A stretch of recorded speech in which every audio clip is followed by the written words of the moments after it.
নৱগঠিত বৰপেটা সমষ্টিৰ নিৰ্বাচনী গৰম বতা সমষ্টিটোত নিৰ্বাচনী তৎপৰতা চলাইছে শাসক আৰু বিৰোধীয়ে চেঙাৰ বিধায়ক আছৰাফুল হুছেইনক দেখাই নাপালে ৰাইজে সমষ্টিটোত বিগত 5 বছৰে দেখা দেখি নাই বিধায়কজনৰ সমষ্টিটোত বিজেপিৰ গগন চন্দ্ৰ হালৈৰ নিৰ্বাচনী তৎপৰতা দেখিবলৈ পোৱা গৈছে একাংশই গগন চন্দ্ৰ হালৈকে বিচাৰে জনপ্ৰতিনিধি হিচাপে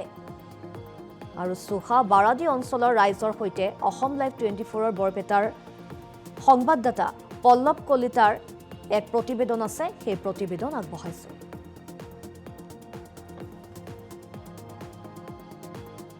পিছৰ বিধানসভা নিৰ্বাচন আৰু ৰাজ্যৰ প্ৰান্তে প্ৰান্তে দেখা পোৱা গৈছে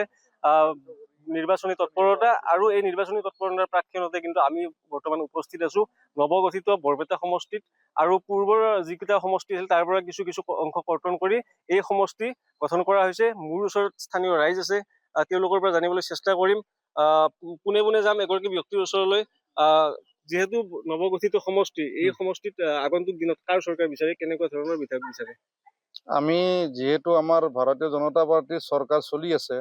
হিমন্ত বিশ্ব শৰ্মা ডাঙৰীয়া নেতৃত্বাধীন এখন শক্তিশালী খিলঞ্জীয়াৰ স্বাৰ্থত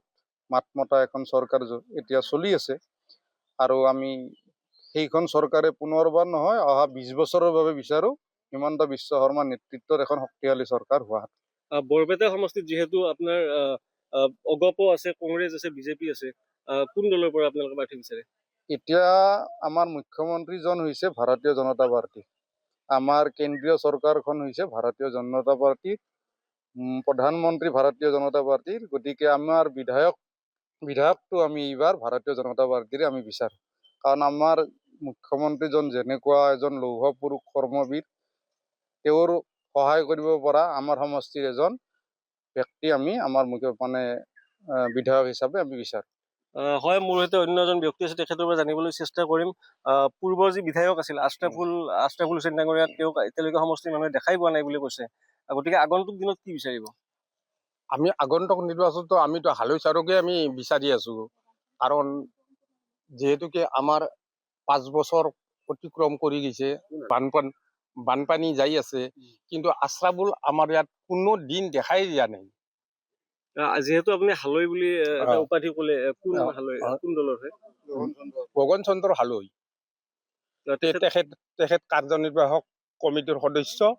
গতিকে তেখেতে আহিলে আমি নথৈ আনন্দিত হ'ম কিয় বিচাৰিলে তেখেতৰ নামটো যে তেখেতে আমাক আগৰ পৰাই বহুত সহায় কৰি আছে আমাৰ মহিলাখিনি গোটত বহুত যথেষ্ট সহায় কৰি আছে হয় নিশ্চিতভাৱে ক'ব লাগিব যে ইয়াত টিকট প্ৰত্যাশীৰ যি ভিৰ সেই ভিৰৰ মাজত কিন্তু গগন চন্দ্ৰ হালৈ বুলি ৰাজ্যিক কাৰ্যনিৰ্বাহক এগৰাকী ব্যক্তিৰ নাম শুনিবলৈ পোৱা গৈছে মই মোৰ ওচৰত মহিলা আছে স্থানীয় মহিলা আছে তেওঁলোকৰ পৰা জানিবলৈ চেষ্টা কৰিম কি ক'ব বাইদেউ মই গগন কি ক'ব বাইদেউ মই গগন চন্দ্ৰ হালৈ ছাৰক দিবকে বিচাৰো কাৰণ তেওঁৰ পৰা আমি বহুত সহায় পাইছো গতিকে মহিলা হিচাপত মইতো তেখেতৰ পৰা আমি বহুত সহায় পাইছো গতিকে আগন্তুকো তেখেত যদি আমাৰ বিধায়ক হয় তেনেহ'লে আমাৰ এইখিনিৰ কাৰণে উন্নতি বহুত হ'ব সেইকাৰণে আমি তেওঁকে বিচাৰো পূৰ্বৰ বিধায়কে কাম কৰিছিল ইয়াতে পূৰ্বৰ বিধায়কক আমি দেখিয়ে পোৱা নাই আজিকালি দেখিয়ে পোৱা নাই কিমান বানপানী গ'ল আমাৰ এইখিনিত কি বানপানী হয় তাতে কিন্তু আমি আজিকালি দেখা নাই আমি মথাউৰিত থাকো আমি দেখা নাই কিন্তু হালৈ ছাৰে আমাক বহুত সহায় কৰিছে বানপানীত ৰিলিফ দিয়াৰ পৰা হয় নিশ্চিতভাৱে ক'ব লাগিব যে গগন চন্দ্ৰ হালৈৰ নামটো দেখা পোৱা গৈছে মই অন্য এগৰাকী মহিলা আছে মই তেওঁলোকৰ পৰা জানিবলৈ চেষ্টা কৰিম বাইদেউ পূৰ্বৰ বিধায়কক দেখা পোৱা নাই বুলি বহুতে অভিযোগ কৰিছে গতিকে আগন্তুক দিনত কি জনাব চৰকাৰক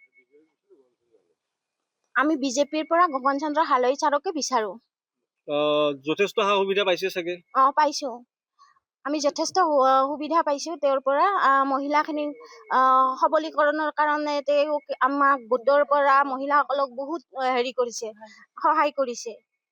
হয় নিশ্চিতভাৱে ক'ব লাগিব যে আচলতে ইয়াত টিকট প্ৰত্যাশীৰ যি ভিৰৰ মাজত কিন্তু এজন ব্যক্তি গগন চন্দ্ৰ হালৈ ৰাজ্যিক কাৰ্যনিৰ্বাহক তেওঁৰ নামটো সঘনে দেখা পোৱা গৈছে তেখেতে চৰ্চাত আছে কাৰণ যি সামাজিক দায়বদ্ধতাত তেখেতক যথেষ্ট কাম কৰা দেখিবলৈ পোৱা গৈছে আৰু এই বৰপেটা নৱগঠিত বৰপেটা সমষ্টিৰ পৰা মই পল্লৱ কলিতা অসম লাইভ 24